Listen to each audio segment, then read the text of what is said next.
E aí a mesma coisa eu vou fazer aqui no item H, que eu falo da função, né, que eu peço a função f 23 dozeavos elevado a x, e já vou fazer também junto a questão i, o item i, que é a função g de x igual ao inverso, né? 12 sobre 23. Então é um caso menos trivial, né? Pelo menos a princípio, né? Parece menos trivial do que daqueles exemplos anteriores, de 3, um terço, 2, um meio, mas ainda assim com essa mesma característica de que a base, uma é o inverso da outra, tá? Para a gente reforçar esse lance de identificar as características de uma função só olhando para a base dela. Bom, e aí eu posso escolher, na verdade, quem que eu vou transformar para outra. Eu vou pegar, sei lá, vou pegar essa aqui e transformar. Tá? Então, 12 sobre 23 é a mesma coisa que 23 sobre 12 elevado a menos 1. E tudo isso aqui elevado a x. Tá? Ou seja, isso aqui eu posso reescrever como 23 sobre 12 elevado, aí multiplica aqui, né? Então vai ficar menos x.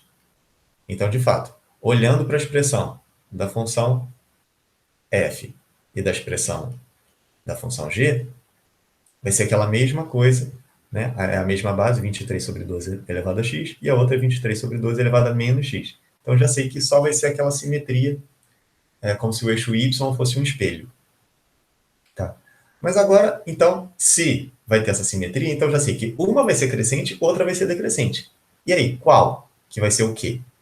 Tá? E aí eu tenho que olhar para essa base aqui. Para essa base 23 sobre 12 e para essa base 12 sobre 23. Tá? 23 sobre 12, fazendo a divisão, tá? 23 dividido por 12 é 1, alguma, 1, alguma coisa. É quase 2, na verdade, né? Porque 24 dividido por 12 é 2. Mas, tudo bem, isso aqui é 1, alguma coisa. Esse aqui, então, 12 dividido por 23 é um número menor do que 1. É 0, alguma coisa. E aí pensa comigo, tá? Então, essa base aqui é maior do que 1. Essa base aqui é um valor maior, entre 0 e 1, tá? Então, só pensando na propriedade de potenciação, a gente já pode pensar o que vai acontecer com o gráfico de cada função. Repara, um valor maior do que 1, quando eu vou elevando ele a números cada vez maiores, tá? Isso aqui elevado a x, é essa aqui que vai ser sempre crescente.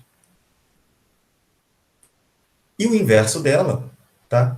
Vai ser, então, quando eu tenho algum número, qualquer número entre 0 e 1, e vou aumentando as potências, vou aumentando o expoente, tá? Isso aqui elevado a x, vai ser sempre decrescente. Tá? Então, olhando para esse resumo que eu tinha feito aqui em verde, eu vou separar agora em dois casos. Tá? Então, é o seguinte. Primeiro caso,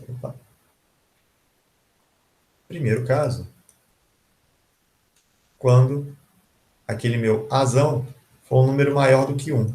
Tá? Então, a função y igual a elevado a x vai ser sempre crescente.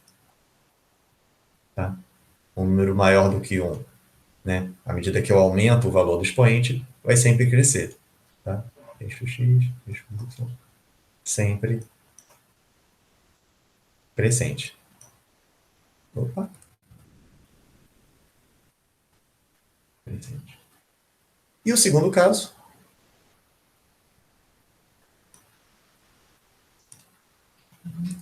é quando o A for um número entre 0 e 1, né? Maior do que 0 e menor do que 1. Lembrando que o A não pode ser 1 e não pode ser 0 nem negativo. Então, só esses dois casos já esgotam todas as, todas as possibilidades. Tá? Então, a minha função A elevado a x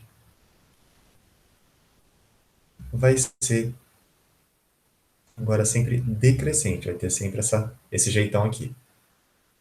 Sempre decrescente. Tá joia? Bom, então conhecendo essa cara aqui, tá? Olhando lá para os itens H e I, eu sei que a cara do gráfico do item H é que se enquadra nesse caso aqui, porque a base é um valor maior do que 1. Essa base aqui é um valor maior do que 1.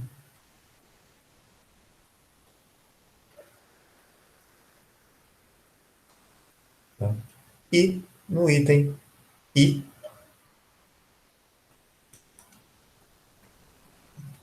é que essa base aqui, por ser o inverso daquela, então, eu sempre consigo fazer, isso é curioso até, né? Qualquer número, se eu pegar todos os números maiores do que 1, todos os números maiores do que 1, todos eles têm seu inverso, né? Se eu inverter eles, entre 0 e 1.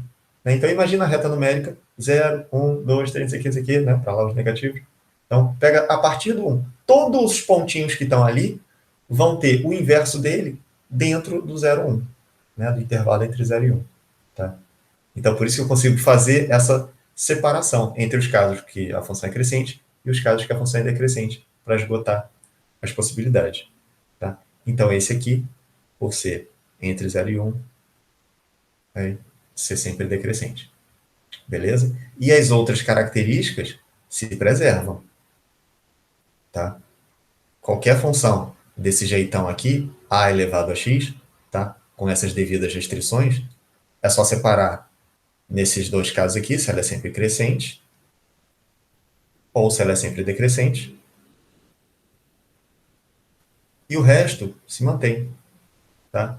Ela sempre vai interceptar o eixo vertical no ponto 0,1, sempre vai ser positiva, sempre não vai cortar o eixo, nunca vai cortar o eixo horizontal, sempre vai possuir essa assíntota horizontal convergindo para zero e sempre sem mudar de concavidade. Tá? Claro que se eu fizer alguma alteração, né, na expressão aqui, se eu pegar uma expressão, sei lá, do tipo, como é que é o gráfico da função? Como é que é o gráfico da função, sei lá, 2 elevado a x menos 3. Aí já vai ter uma diferençazinha, tá? A gente não vai estudar isso aqui, tá? O que interessa para a gente, por enquanto, é só essa parte desse jeitão a elevado a x. Essa outra variação, a gente, né, vocês podem ver em algum outro contexto, mas não nesse que a gente está estudando agora, tá? Então, sendo a função sempre com essa expressão, ela sempre vai ter essas características aqui. A pena é, na verdade, bom, né, que muitas dessas coisas a gente não consegue, a gente não tem bagagem teórica no ensino médio para provar, tá? Então, eu não consigo provar que ela, por exemplo, não muda de concavidade. Eu estou falando isso, vocês vão ter que acreditar em mim, vocês vão ter que engolir isso aí, porque para provar isso a gente precisa do conteúdo de matemática do ensino superior, né, no curso de cálculo, sabia como que se define concavidade, né? Não é o nosso caso aqui. Agora, outras coisas, mesmo que a gente não consiga provar, tá assim, né, tintim por tintim, dá para ter uma boa ideia. O fato de ser sempre positiva, por exemplo, o fato de não ser negativa, de não cortar o eixo horizontal, acho que dá para entender. Tá?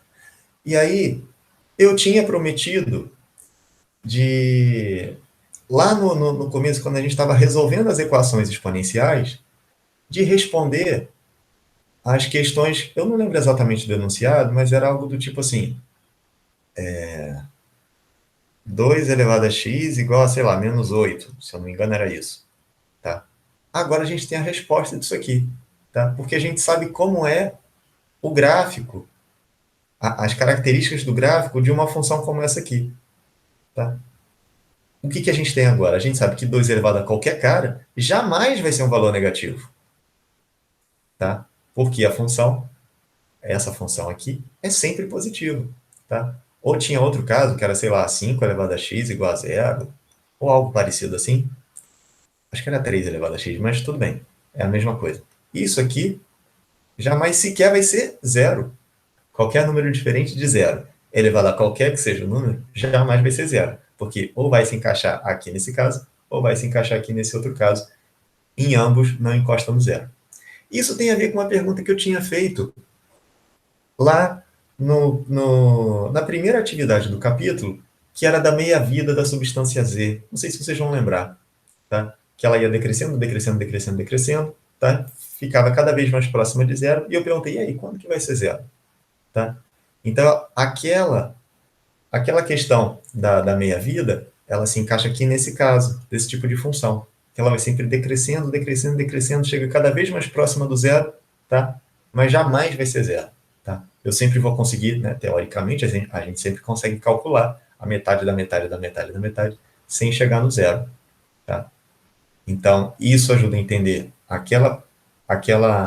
esse ponto da questão da meia-vida e a resolver, a entender a não existência de solução de uma equação como essa aqui. Tá joia?